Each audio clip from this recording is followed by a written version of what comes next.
Assalamualaikum warahmatullahi wabarakatuh. Hello everyone.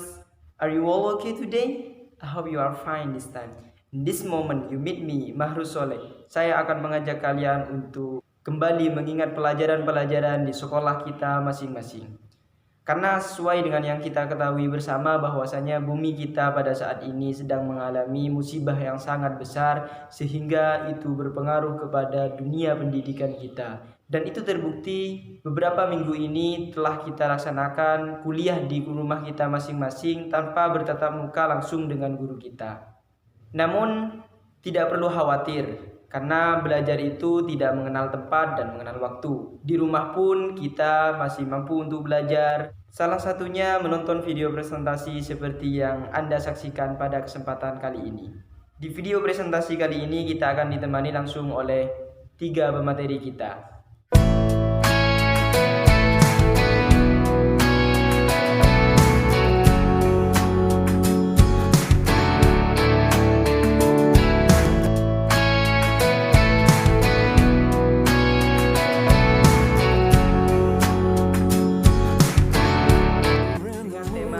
Dinamika interaksi sosial. Dinamika interaksi sosial adalah ketika kita memiliki kepentingan pribadi, namun kepentingan kita berbenturan dengan kepentingan masyarakat atau yang lainnya, sehingga kita harus memilih manakah yang harus kita dahulukan dan mana yang harus kita tinggalkan. Saya selaku moderator pada kesempatan presentasi kali ini mengucapkan selamat menyaksikan. Warahmatullahi wabarakatuh. Nama saya Manzulfi. Di sini saya akan sedikit menjelaskan tentang faktor-faktor penyebab terjadinya dinamika interaksi. Ada beberapa faktor yang menyebabkan dinamika interaksi itu terjadi, yaitu faktor internal dan juga faktor eksternal. Yang faktor internal diantaranya yaitu pertumbuhan jumlah penduduk yang cepat dan dapat menyebabkan perubahan dalam struktur masyarakat, seperti munculnya kelas sosial yang baru dan profesi yang baru juga. Kemudian yang kedua yaitu adanya penemuan-penemuan baru. Pada setiap masyarakat selalu ada sejumlah individu yang sadar akan kekurangan kebudayaan masyarakatnya. Selanjutnya yaitu faktor eksternal. Di antaranya ada lingkungan alam fisik yang ada di sekitar manusia. Penyebab perubahan yang bersumber dari lingkungan alam fisik kadangkala disebabkan oleh masyarakat itu sendiri. Misalnya terjadinya suatu bencana alam seperti banjir, longsor, atau gempa bumi. Dan yang kedua, peperangan antara satu negara dan negara lain bisa menyebabkan terjadinya suatu perubahan-perubahan baik pada lembaga kemasyarakatannya tersendiri maupun struktur masyarakatnya. Dan kemudian yang ketiga yaitu pengaruh kebudayaan masyarakat lain.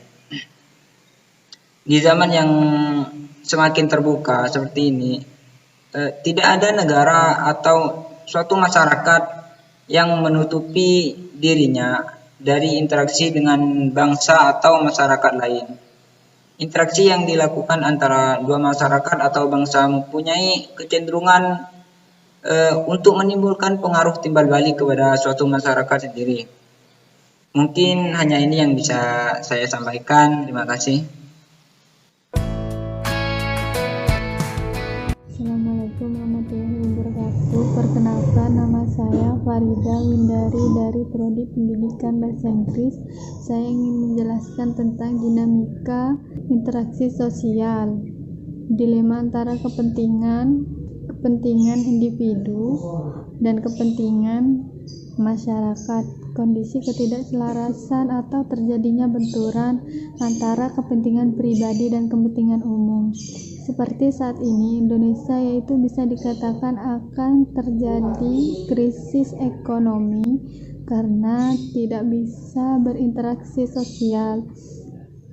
Karena Presiden Bapak Joko Widodo menetapkan kita untuk bekerja di rumah dan belajar di rumah, ibadah di rumah juga. Jadi untuk saat ini interaksi sosial di Indonesia tidak berlaku secara langsung dan bertatap muka. Sebelumnya, interaksi sosial itu yaitu hubungan antara individu dengan kelompok lain, dan sebaliknya, kelompok maupun individu itu saling berinteraksi sosial. Jadi, bisa saya contohkan dengan kondisi saat ini di Indonesia, yaitu terjadinya COVID-19 yang sudah masuk pada Indonesia. Saat ini Indonesia seharusnya mengadakan lockdown dan karantina wilayah agar interaksi sosial saat ini yaitu tidak putus dan bisa menjalankan ibadah sholat berjamaah maupun ibadah berpuasa secara bersamaan dan bisa mudik, bertemu langsung dan berinteraksi sosial secara langsung bersama keluarga maupun kerabat dan teman lainnya. Dari sini kita bisa melihat bahwa interaksi sosial itu penting bagi masyarakat, sebab jika tidak ada interaksi sosial, kita tidak bisa menjalankan kehidupan seperti biasanya. Berarti dari sini kita bisa melihat bahwa dampak dari kurangnya interaksi sosial yaitu terjadinya krisis ekonomi yang membuat masyarakat menjadi dilema dan kehidupan tidak berjalan seperti biasanya. Sekian penjelasan dari kami. Saya ucapkan sekian dan terima kasih. Wassalamualaikum warahmatullahi wabarakatuh. Assalamualaikum warahmatullahi wabarakatuh. Saya Rosar Selainagani sebagai pemateri cara mengatasi dari dilema antara kepentingan individu dengan kepentingan masyarakat. Problematikanya adalah dilema antara kepentingan individu dengan kepentingan masyarakat adalah suatu yang dihadapi oleh setiap orang, yaitu kepentingan manakah yang harus saya utamakan, kepentingan saya selaku individu atau kepentingan masyarakat tempat saya hidup bersama. Apabila kita sebagai manusia salah memilih kepentingan mana yang harus didahulukan, tentunya akan sangat merugikan bagi diri kita sendiri atau orang lain. Hal itu tentunya sangat lumrah karena manusia memiliki perasaan peka terhadap suatu situasi. Tetapi kebanyakan manusia lebih sering mengutamakan kepentingan individu daripada kepentingan masyarakat. Padahal manusia adalah makhluk sosial yang dimana hendaknya lebih memilih kepentingan masyarakat ketimbang kepentingan pribadi. Boleh kita menomorsatukan kepentingan individu, tapi jangan sampai kepentingan tersebut mengganggu kepentingan orang lain. Solusi pencegahan ini bisa dilakukan agar kita tidak merasakan dilema yang cukup membuat kita serba salah untuk memilih antara kepentingan individu dengan kepentingan masyarakat yang harus didahulukan. Tetapi kita juga harus ingat bahwa kita sebagai makhluk sosial, kita tidak bisa hidup tanpa bantuan orang lain. Solusinya adalah sebagai berikut. 1. Bersikap bijaksana dan adil. Maksudnya kita harus adil dalam memutuskan suatu kepentingan. Yang kedua, menentukan kepentingan sesuai dengan situasi dan kondisi yang dialami. Kita harus memilih kepentingan kita di atas situasi yang sangat aman dan tidak terburu-buru.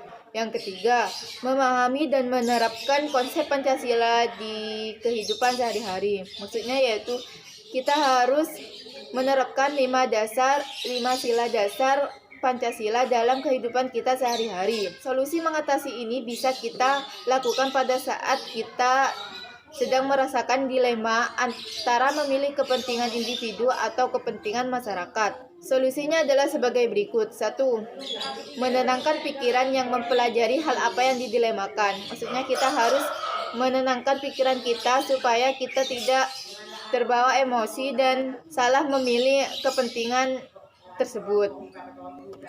Yang kedua, kita harus mementingkan kepentingan yang lebih mendesak. Maksudnya jika kepentingan masyarakat itu sangat penting, maka kita harus memilih kepentingan masyarakat itu ketimbang kepentingan individu kita sendiri. Yang ketiga yaitu menyesuaikan kemampuan yang dimiliki. Terima kasih. Wassalamualaikum warahmatullahi wabarakatuh. Itulah tadi video presentasi kami, dan jika kalian mempunyai pertanyaan silakan komen di bawah ini, dan jangan lupa untuk like dan subscribe-nya. Saya selaku moderator dan mewakili ketiga materi memohon maaf jika terdapat kesalahan. Akhiron, assalamualaikum warahmatullahi wabarakatuh, dan sampai jumpa.